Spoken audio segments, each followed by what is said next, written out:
I'm Taylor Oracle, and this is a channel spotlight for the Tiger's Abyss run by Zach. This channel is amazing. It's one of my favorites, and I participate in every one of his live streams that I can. And the channel is cool because it has not only live streams where he'll go through maybe the new tarot decks, coming out, or discuss existing decks and sort of compare them and things like that. But he'll also have sort of a deck intensive videos to where he'll just go through the deck and talk about the symbology and talk about his impressions of the deck and things like that. And he has like 200 decks. So his knowledge about tarot too is very impressive, because when he'll talk about a new deck, for example, he'll see a new deck, he instantly just starts comparing it to like four other decks. I mean, two of which I've never even heard of, right? He just his knowledge of tarot is amazing. He's super smart, and I really enjoy watching the channel as well because he's just such a nice guy. Like when you jump into one of the live streams, he immediately makes you feel at home. Like you're immediately comfortable. You're amongst friends, and the whole thing is amazing. And so he also does obviously tarot readings, to where he'll do like inexpensive tarot readings. He'll throw down some cards for you and then do a reading on the spot. And his readings are magnificent. You actually have to see these to believe how good his readings are. So again, he's such an amazing reader and just an awesome person. And again, he's so nice and relaxed, and he comes across as just such a super nice guy. So I really enjoy his channel. I watch his channel all the time, and I would encourage you to as well. So unfortunately, when I did the interview on the first half, my app crashed. But I have the second half. So let's listen to the second half now. And again, you have to go check his channel out. You'll absolutely adore his channel and Zach. Just an awesome guy. And here we go. Okay, have you done any psychic fairs, or do you plan to do any psychic fairs? No, I mean, in my area, I don't think there's really any of those. But, I was thinking of there are though, fairs during like Halloween, or if there's a fair every around that time, like in the fall. I think there's fairs that I'm like, okay, maybe I can work something out, think of something there, but I haven't really fully fleshed it out there. Oh, okay, cool. Can you show us your collection? Not not really. It's like all over the place. Oh, okay. All right, well, cool. Yeah, I wish I could, but yeah.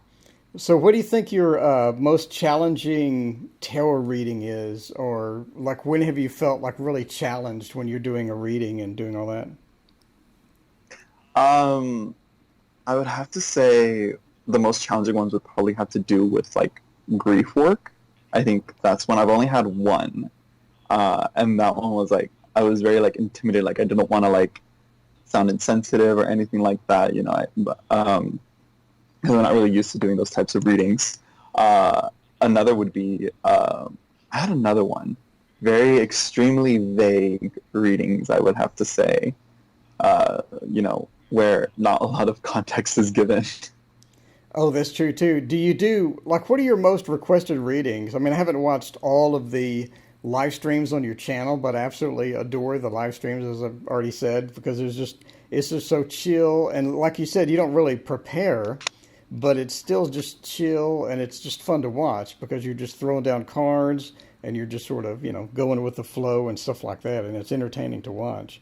So when you're doing the live streams and all that stuff, what is your, I guess, most preferred reading type? What like questions do you really just sort of really kick off and it gets your intuition going? Um, I would have to say the most common type of questions I get would probably be like relationship readings, or general readings. But the ones that I usually like vibe with the most, I guess, would have to be, well, it wouldn't necessarily be questions, but it would be more like with certain decks that I use, particularly the Marielle. That's usually the case there. It's not necessarily the questions I found. So when you get the Marielle, you're just more intuitively in tune with that deck, do you think? I guess so, yeah. It's the one that I've like studied the most vigorously compared to all the other decks that I've researched so far. Okay, cool. And do you do any video editing, or do you just sort of like just turn the camera on and just sort of go with it? You said you sort of, yeah, you kind of just go with it. Yeah, I just go with it. I do no editing at all unless it's like, I don't know. Yeah, very rarely and very little editing. I don't really do that much editing, but I should. And I plan to actually, when I do more of the video series, about, on studying certain decks. So yeah, in the future, I hope to. Okay, that would be cool. So, what decks can we look forward to seeing you do studies on, do you think, in the future here? Uh, First, I have the Rider-Waite Smith, just playing simple, bare bones basics Rider-Waite Smith. I was looking at all these different decks. I did the first one. I have one series only, and that's focused on the Marielle. But I was like, okay, I kind of skipped like 10 steps, with that deck. So I kind of want to go back, go to the basics. Start as that at that foundation, and then after I do that Rider-Waite Smith, I'll probably do possibly another more in-depth, more esoteric type of approach to the Rider-Waite Smith, and then move on to probably the Tarot of the Spirit, and then the Thoth Tarot, and then revisit the Marielle as like to top it all off. Okay, cool. So, when these videos, are you just going to talk about symbology, or are you just going to talk about sort of your interpretation of the cards, or where are you going with those? It's gonna vary. Like pretty much with the basic Rider-Waite Smith series that I plan is just gonna be basic meanings of the Rider-Waite Smith, and then like the second part, the revisiting of that would be probably more in depth and breaking down each of the designs and the symbols in each of the cards. And because that but yeah, when I do these video series, I do want to like break down each each little thing in each of the cards, so it'll definitely be more symbolically based, but in the end I do want to kind of like bring it back and kind of be like, okay, all this stuff, what is even the point of like mentioning all this stuff? It's just you know what does this card even mean in the end, when it comes up in a reading. I kind of have to keep bringing myself back to that. Yeah, yeah, that makes sense. What do you think your favorite books are for tarot?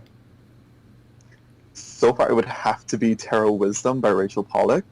But yeah, and also Robert M. Place's book, The Tarot, Magic, Alchemy, Hermeticism, and Neoplatonism. Those are the ones that I like fully read through.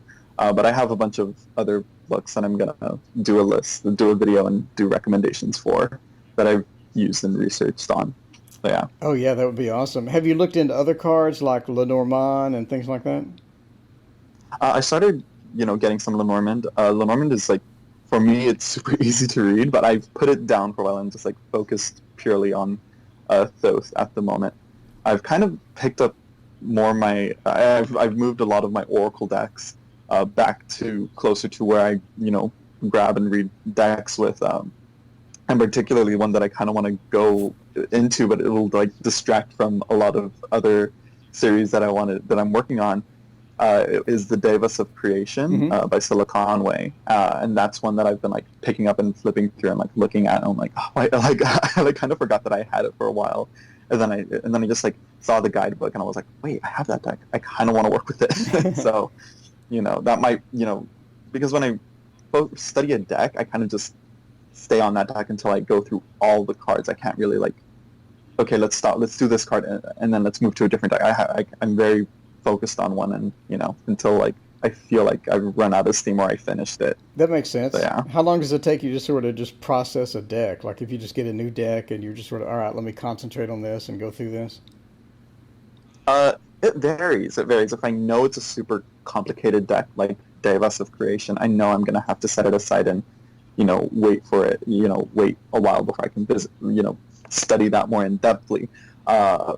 Some of them I feel like oh, that's Rider-Waite Smith. I can just simply pick that up and use it. Like Tarot of the Golden Wheel. Hmm. That's a new deck that I just got, and that one I can just read right out of the box because it's just Rider-Waite Smith. Unless it's a certain card that I'm like, okay, kind of got to stop, take a minute, look at this one. And I don't really use decks that I don't, that I'm not familiar with. Right. So it it varies. Some of them are very easy. Some of them I can just go through, take my notes, study them, and all that. But it's not like enough for me to actually like do any like video series with it. So, uh, you know, so yeah, it varies from deck to deck. If it's a Rider-Waite Smith, I can read with it. If it's a Thoth, I'll keep it. But if but I'm not 100% all the way fully comfortable with it as I am with like the Rider-Waite Smith or the Marielle. So yeah, That makes sense. So if somebody wants to get in contact with you and get a tarot reading, how much do you charge, and how would they get in contact with you? Well, I don't really have any real way like set up. I just email me, and it's $5 per card for a private pre-recorded video, and it's like a 3 to 9 cards is my limit there. Okay, cool. Yeah. How much or how long is a tarot reading usually? Uh, it's not really that long. I don't really time them. I just um, I just try and explain each card as much as I can, so it can vary depending on how many cards I have and what I see in there. So I don't really have a set time that I should really time myself when I do readings. Okay, well, cool. Well, thank you so much for spending some time with me, and I'll get this posted on the channel and get some more traffic to your channel because, like I said, I absolutely adore your channel. So, Oh, well, thank you. It was nice. It was a nice interview. all right, Yeah. talk to you later. All right. Bye. Bye.